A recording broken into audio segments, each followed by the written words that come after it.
Assalamualaikum warahmatullahi wabarakatuh.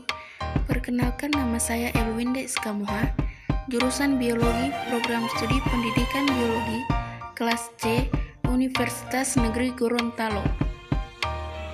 Di video ini saya akan menjelaskan tentang subfilum Crustacea. Kita awali dengan pengertian Crustacea. Crustacea merupakan hewan akuatik yang hidup di air tawar maupun air laut. Tubuh Crustacea terdiri dari dua bagian, yaitu kepala dan dada yang menyatu disebut cephalothorax, serta bagian belakang. Cephalothorax dilindungi oleh kulit yang keras yang disebut carapax. Selanjutnya yaitu klasifikasi Crustacea. Berdasarkan ukuran tubuhnya, Crustacea dikelompokkan sebagai berikut. Yang pertama yaitu Entomostraka atau udang tingkat rendah. Kelompok Entomostraka ini umumnya merupakan penyusun zooplankton, yaitu hewan yang melayang-layang di dalam air dan merupakan makanan ikan. Yang kedua yaitu Malacostraka atau udang tingkat tinggi. Hewan ini kebanyakan hidup di laut, adapun yang hidup di air tawar. Tubuhnya terdiri atas cephalothorax, yaitu kepala dan dada yang bersatu serta perut. Entomostraka ini terbagi menjadi 3 ordo. Yang pertama yaitu Branchiopoda. Branchiopoda ini sering disebut kutu air dan merupakan salah satu penyusun zooplankton. Pembiakan berlangsung secara partenogenesis.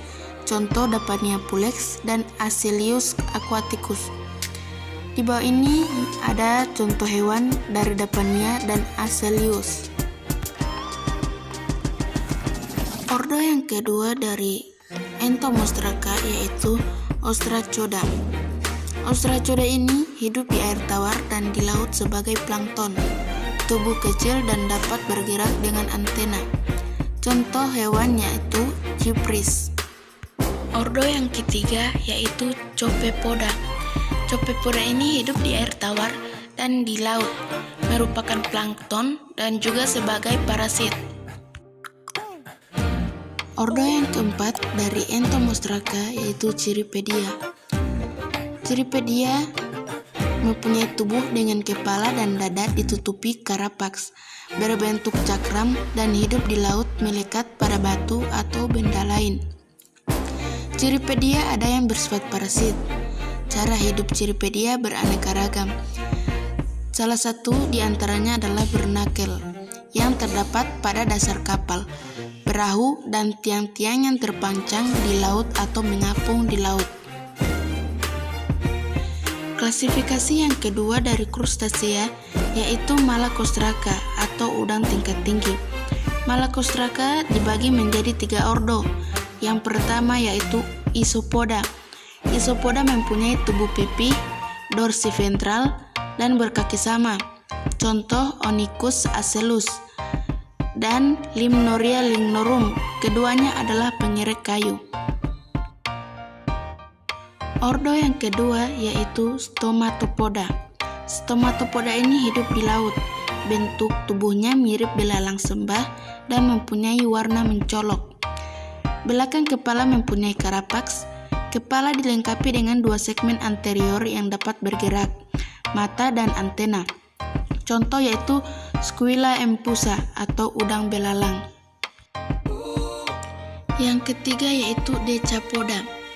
Hewan ini mempunyai 10 kaki dan merupakan kelompok udang yang sangat penting peranannya bagi kehidupan manusia. Tubuh mempunyai 5 pasang kaki atau 10 kaki, sehingga disebut juga hewan si kaki 10. Hidup di air tawar dan beberapa yang hidup di laut. Contoh hewan dari Decapoda ini adalah udang, kepiting, ketam, dan rajungan. Berikut adalah struktur tubuh Crustacea. Tubuh Crustacea bersegmen dan terdiri atas cephalothorax serta abdomen. Bagian anterior tubuh besar dan lebih lebar, sedangkan posteriornya sempit. Pada bagian kepala terdapat beberapa alat mulut, yaitu 2 pasang antena, 1 pasang mandibula untuk menggigit mangsanya, 1 pasang maksila, 1 pasang maksiliped. Maksila dan maksiliped berfungsi untuk menyaring makanan dan menghantarkan makanan ke mulut. Alat gerak berupa kaki dan berfungsi untuk berenang, merangkak, atau menempel di dasar perairan. Ini adalah gambar dari struktur tubuh krustasea. Berikut sistem organ. Pertama, sistem pencernaan. Makanan krustasea berupa bangkai, hewan-hewan kecil, dan tumbuhan. Alat pencernaan berupa mulut terletak pada bagian anterior tubuhnya, sedangkan esofagus, lambung, usus, dan anus terletak di bagian posterior. Hewan ini memiliki kelenjar pencernaan atau hati yang terletak di kepala, dada di kedua sisi aboden. Sisa pencernaan selain dibuang melalui anus, juga dibuang melalui alat ekskresi, disebut kelenjar hijau yang terletak di dalam kepala. Yang kedua ada sistem saraf.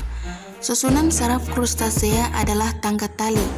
Ganglion otak berhubungan dengan alat indera, yaitu antena atau alat peraba, statokis atau alat keseimbangan, dan mata majemuk atau faset yang bertangkai.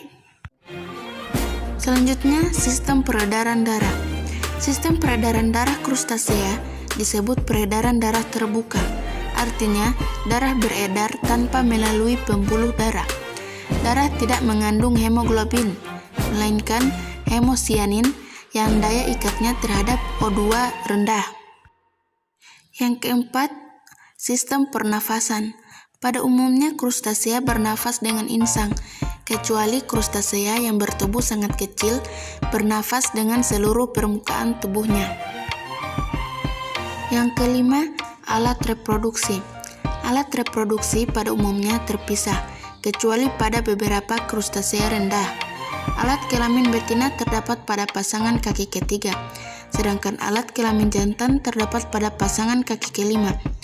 Pembuahan terjadi secara eksternal. Berikut adalah peran krustasea bagi kehidupan manusia.